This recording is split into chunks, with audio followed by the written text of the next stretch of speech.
米是大饼肚来饼米糕，家己老牌的米糕店是甲熟的糯米底伫个碗内底来淋卤味。啊，那台中清水的东仔米糕70档咯，倒一味较好食咧，做伙来看。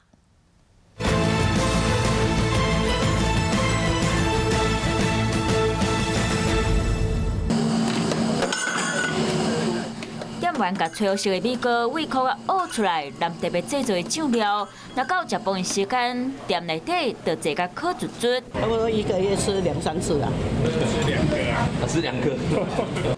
烧好好的米糕内底搁放蚵仔干，这是伫咧海线台中清水才食得到的好滋味。较蚵干遐香啦，较香。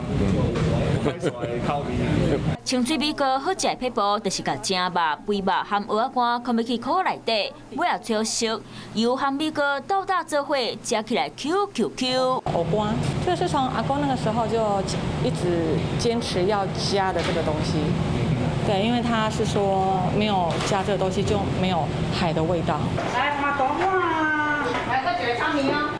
来家己这间老牌米糕店，头家娘用碗底米糕，做落来像电视是共款电一个形出来，搁来淋6汤匙的卤味酱，一喙食落去，美死！无耕做的啊，那它特别的扎实，然后跟一般吃起来特别的有饱足感。